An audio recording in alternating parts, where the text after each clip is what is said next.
Hello students, today we are going to study EVS 1, Chapter 4 Environmental Balance. This is the part 1 of this chapter. In this, there is a particular kind of balance in our environment. For example, all the seasons, that is 4 month monsoon, 4 months summer and 4 months winter. So these seasons have balance. This is beyond our control. We can't change anything in that. Similarly, in the school also, we don't have all the lectures of one subject. There is balance between all the other subjects also. Similarly, the environments also need some kind of balance. In this given picture, there are so many amazing plants and animals. Also, there are plants, animals, birds, fish, human beings, and the other non-living things also. We come into the category of living things. We come under the category of living things. The variety that we see in all the living things that belong to a particular place. So there is various kind of variety. We don't have same kind of plants. We don't have some same kind of animals.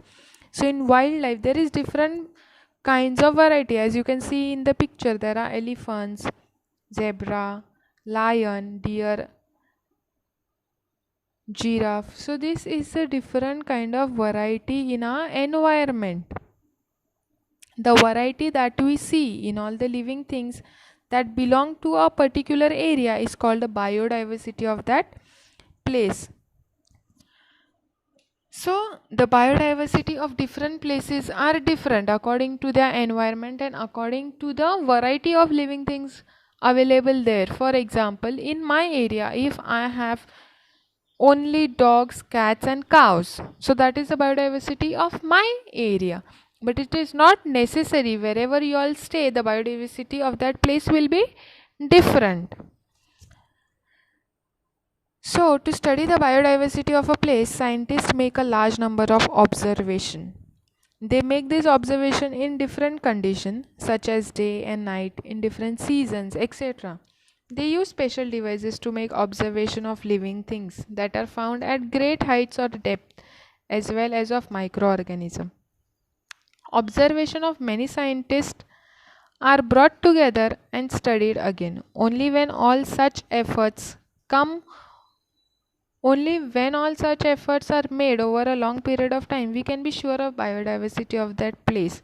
So there are various devices used to make observation, and there is not only one scientist observing, there are many scientists observing, and at last all these observations are brought together and they are studied again, that whether the observations are correct or wrong. And only when all such efforts are given over a long period of time, we can be sure of the biodiversity of that place. Now, the environment. The surroundings and the condition in those environments which affect the life of living things, living organisms over that are together known as environments. So there are various conditions in the surrounding. Those affects the living life over there, living organisms over there. That is known as environment. It includes many components such as sunlight, air, water, soil, plants and animals, etc.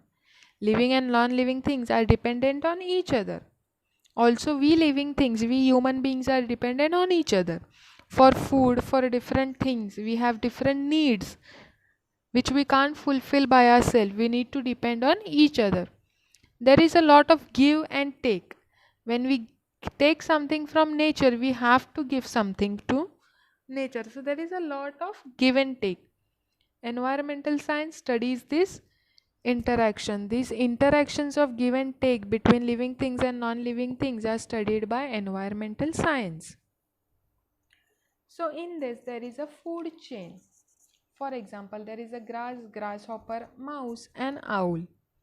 So the grasshopper eats the grass, the mouse eats the grasshopper, and after some time the owl eats the mouse. So this is a chain. There are several links to this chain. If a single thing is missing, then we can't call it as a chain. Even though each chain is a complete object, it is joined to each other. It is joined to the links before and after. If any link comes loose, the chain is broken. So in the first picture we see grass, grasshopper, mouse and owl. They are all connected, each of the components. So the components are grass, grasshopper, mouse and owl. So they are the food of the next one. That is why we say that they form a food chain. Such a chain is called a food chain. Each of these components is a link of a food chain. In nature, there are many food chains. If one of the link in the chain becomes extinct, can the food chain last?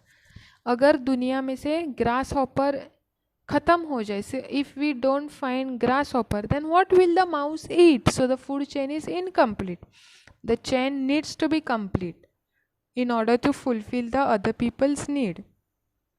So in the second picture we find that the lettuce, it gets sunlight from the sun. It prepares its own food by the process of photosynthesis. But after some time the rabbit eats the lettuce, and after some time the rabbit is eaten by a fox. Similarly, in the next picture there is leaves. Caterpillar eats the leaves. Then there is a small bird which eats the caterpillar, and then there is an eagle which eats the small bird. This way the food chain is completed. This was the part 1 of this lesson. I hope you all have understood. We'll see the part 2 in the next lecture. Thank you.